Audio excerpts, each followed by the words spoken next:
Hey guys, welcome back to my weekly Newcastle update. I'm going to cover all the happenings over the past week on Tyneside, and I think now that we've had quite a bit of time to just let the new owners find their feet, I hope we're approaching a sense of normality at St James's Park. We've finally got a new manager on board. I think this first big step in the form of a managerial appointment is positive and might help settle us a little. Right, without further ado, let's get into the video. Right, first on the agenda is Newcastle's appointment of Eddie Howe.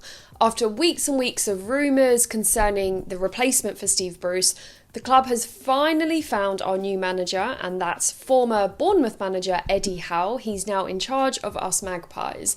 In my opinion, he is a solid choice considering his really strong efforts to succeed in his time at Bournemouth. I feel that his time at Newcastle will be extremely valuable in pivoting the team forward, more so when he finally has some resources to work with, I guess.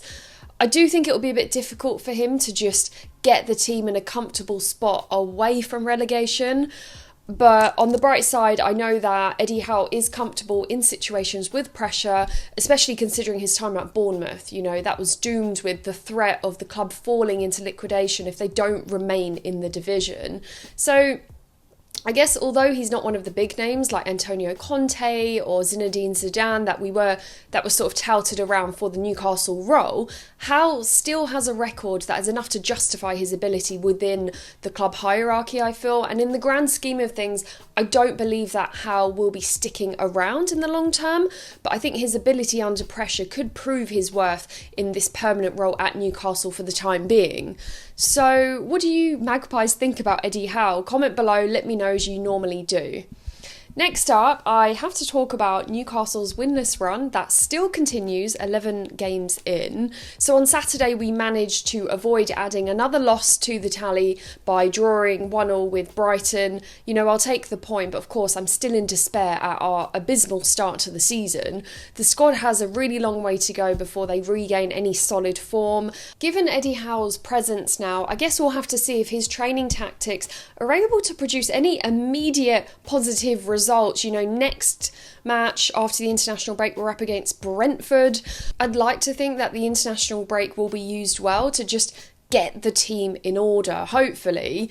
We desperately need a leader to just instill some organisation, some direction. We've evidently lacked that for a very long time. Last Saturday, though, I do feel there was a glimmer of hope to end the winless streak after a really poor first half. I think there was a little fight in the second half, and Callum Wilson, he definitely deserves credit given the lack of service as usual. He battled hard.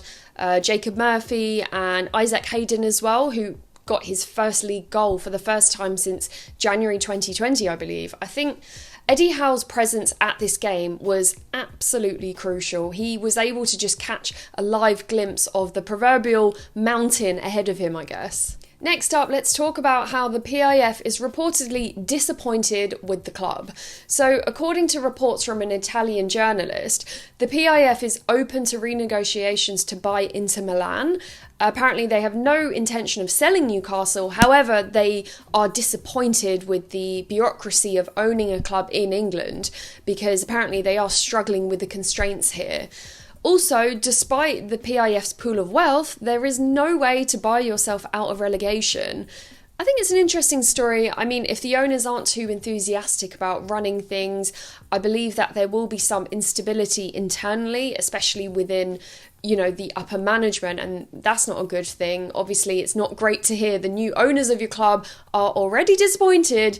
But, you know, if they really are opening the negotiations for Inter Milan, to have another team in addition to Newcastle, especially a European giant like Inter, I reckon it could end up being a positive thing for us. So I guess we'll have to follow developments on that.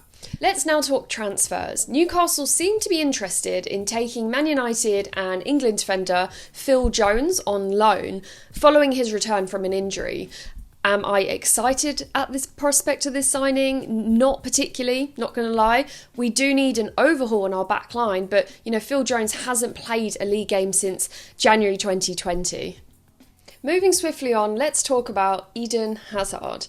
Now, given his struggles in Madrid, I think it's fairly obvious that his spot in the pecking order has drastically fallen. He's only scored 5 goals in 54 appearances, and he's definitely not seeing much action in Bernabeu. So Hazard has recently been linked to a return to Premier League action with Newcastle.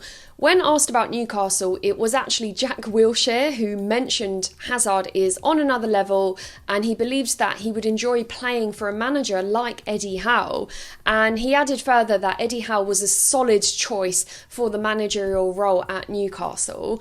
I believe Wilshere is a credible voice regarding Howe's potential, considering the time that Wilshere spent at Bournemouth himself under Howe. He said he's a great manager, I think he deserves a chance. If he goes in and does really well in a few years, they could be pushing for the top 6, which I think he can do. Next up, let's talk about how Michael EMENALO is in consideration for the director of football at the club. So the 56-year-old Nigerian former director of football at Chelsea, he's in line for the senior role at Newcastle. Now, during his time at Chelsea, he worked with 10 managers and then nearly leaving the club when Mourinho returned, but Roman Abramovich actually convinced him to stay. Anyways, his efforts have produced players like Eden Hazard himself, who was actually spotted by EMENALO scouts. Also, Kevin De Bruyne's talents were identified by EMENALO at quite an early age. So in 2017, EMENALO eventually left the club and had a short spell at Monaco. However, he's been sort of off the scene since 2019, and I think it's fairly certain that he'll be psyched to get back in the mix. More so when it's a team like Newcastle. I think anyone would be happy to get to work with the backing of the world's richest club. I think his impact on Tyneside, it could be positive. For example, if he highlights youth players with the most potential to perform in the first team eventually, we'd be moving in the right direction. What do you guys think? I mean, are you happy with these reports? Who would you like as our director of football? It is an enormous role. Comment below and let me know. Well, there's my weekly Newcastle United roundup. I think the club continues to set up plans for the future with these major updates, which, of course, as a fan, I am encouraged by. I have to say, though, I can't help but wonder if our fate is set in stone at this point. Looming relegation. Can Eddie Howe and the January transfer window save us? I believe this is the worst start to the season we've ever had. So let's just hope that things change up really quick. Thanks you lot for watching. As usual, I love to hear from you, so comment below and share your thoughts. Hit the like button if you enjoyed watching and do subscribe for more Newcastle content. This series was brought to you by kitbag.com, so check out their collections on the link below. I've also left you a cheeky discount code. Thanks again for watching, guys. I'll see you in the next video. Bye.